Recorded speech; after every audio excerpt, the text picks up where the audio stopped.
귀하고 복된 새벽에 나오신 우리 귀한 성도 여러분의 크신 은총이 여러분에게 충만하시길 축복합니다.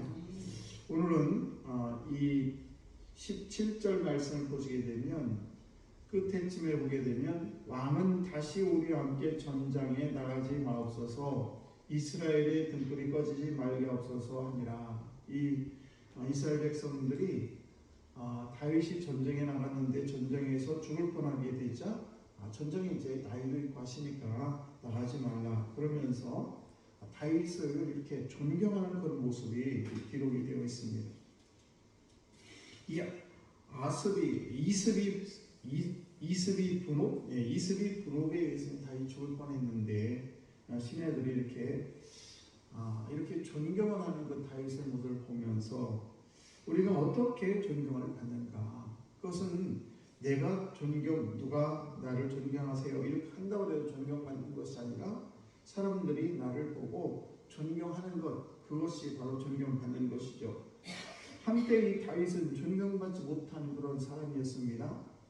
신하들을 전쟁터로 다 내보내고 이제 옥상에서 어슬렁거리다가 밧세바와 간통한 그런 사건이 있었고, 그리고 그의 남편인 우리아가 얼마나 충성된 사람입니까? 그럼에도 불구하고 우리아를 전쟁 제일 앞장서게 하게 해서 죽임을 하게 되는 그런 일도 일어나게 됩니다. 그런 소문이 퍼지지 않을 것 같지만은 그러나 은밀하게 그런 소문이 다 퍼지게 됩니다. 그래서 이 다윗은 백성들로부터 신망을 잃어버렸고 또 신하들로부터도 신망을 잃어버리게 됐죠. 그래서 결국은 자기 아들 압살롬으로부터도 이렇게 반역을 도모하게 되고 왕에서 쫓겨나는 그런 일도 수모도 겪게 됐습니다.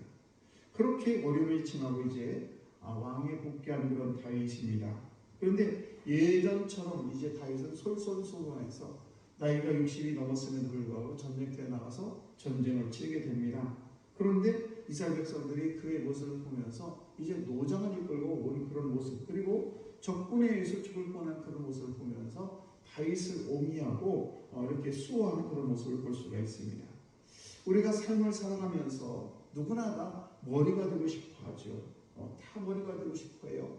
그런데 그 머리가 된다는 것은 어떤 것이냐? 자기의 희생, 헌신 없이는 이렇게 머리가 되기가 어렵다는 것입니다. 오늘날 특별히 정치권이든 하여튼 가정이든 교회든 어디든지 간에 누군가에게 존경을 받는다는 것은 그 존경받는 그 사람이 솔선수범해서 앞장서는 그런 모습을 볼 때 다른 사람이 감동을 받고 그래 나도 해야겠구나 라는 생각을 하게 되는 것입니다. 오늘도 저와 여러분들이 정말 존경받는 그런 지도자가 되기를 원한다면 솔선수범하는 우리 귀한 성도 여러분 다 되시기를 축복합니다.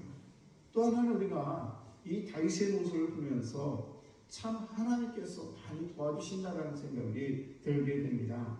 다윗의 신하들이 블레셋의 거대한 그런 거인들의 그런 장수들을 다 물리치게 됩니다.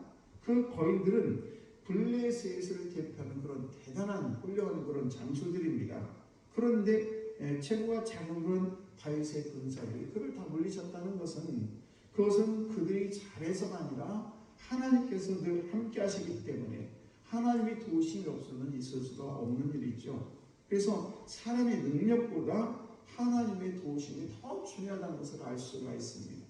하나님이 도와주시고 우리가 하나님의 손에 붙들리게 되게 되면 연약한 우리도 하나님의 아름다운 도구로 크게 쓰임을 받게 되는 것입니다. 성경을 보게 되면 자기가 능력이 있어서 그래서 큰 일을 쓴 사람 한 사람이 하나도 없습니다. 다 하나님의 손에 붙들릴 때에 그의 인생이 완전히 바뀌게 되는 것을 볼 수가 있습니다. 오늘 이 귀한 새벽에도 나는 아무것도 아니다 라고 생각이 들 때에 하나님께서 나와 함께 하시지 내가 다 할 수 있어 이렇게 교만한 마음을 가지고 나오시게 되면 하나님께서 우리와 함께 하지 않는다는 사실이죠. 아브라함을 보게 되면 아브라함이 잘나서 똑똑해서 그리고 정말 이 사람은 그릇이 크다 라고 해서 하나님께서 아브라함을 쓴 것이 아닙니다. 하나님께서 붙들어 주시니까 아브라함은 만국의 아버지라는 그런 호칭을 받게 된 것입니다. 주님의 12제자도 마찬가지죠. 12제자도 다 똑똑해서 그들을 부른 것이 아니라 그럼에도 불구하고 그들이 하나님께서 그들을 만져주시니까 그들이 하나님의 도구로 아름다운 도로 사용될 줄로 믿습니다. 조각가는 큰 돌이든 아니면 흙이든 그의 손에 만지작거리게 되면 아름다운 그런 작품이 탄생하게 되는데 그 돌이 잘나서가 아니라 조각가가 어떻게 조각하냐에 따라서 그 작품이 아름다운 작품이 될 수가 있는 것처럼 우리 인생에 있어서도 내가 잘나서 내가 모든 것을 할 수 있는 것이 아니라 내가 부족하지만 그럼에도 불구하고 하나님의 거룩한 손에 만지심이 있을 때 나와 함께 하실 때 그 하나님의 도우심으로 말미암아 우리는 아름답게 이 세상에 아름다운 도구로 사용될 줄로 믿습니다. 특별히 저와 여러분들이 우리의 죄를 내 마음대로 내가 내 죄를 사할 수가 없는 것처럼 하나님께서 저와 여러분이 이 울어도 안 되고 정말 이렇게 여러 가지 힘써도 안 되고 죄의 문제는 우리가 어떻게 해결할 수가 없습니다. 그러나 우리 주님께서 오늘도 우리가 찬양을 했듯이 하나님의 그 도우심으로 말미암아 우리의 죄가 모든 죄가 붉은 죄가 흰눈같이 변하게 되는 그런 축복이 있게 되는 것입니다. 다른 종교에서는 어떻게 합니까? 울게 만들고 힘쓰게 만듭니다. 고행하게 만듭니다. 그래서 자기들이 어떻게 해서 그것을 벗어나려고 하지만은 인간의 노력으로 어떻게 죄의 문제를 해결할 수 없는 것이 당연한 이치인 것입니다. 그러나 오늘도 우리 주님께서는 전들을 사랑하셔서 전들이 모든 죄를 다 죄가 없다 말씀하시고 그 독생자 예수 그리스도를 믿는 순간에 우리의 모든 죄는 흰눈같이 이어지는 그런 축복이 우리에게 임한다는 사실입니다. 오늘도 하나님의 도움이 없으시면 우리는 한 시간도 살아갈 수 없는 것을 인정하시고 오늘도 우리의 모든 인생을 다 전능하신 우리를 가장 잘 아시는 그리고 나를 가장 축복하기를 원하시는 그 하나님께 맡기시는 우리 귀한 성도 여러분 되셔서 하나님의 은혜 가운데 오늘도 하나님의 은혜를 그 축복을 누리면서 존경받는 우리 귀한 성도 여러분 다 되시기를 주의 간절히 축복합니다. 기도하겠습니다.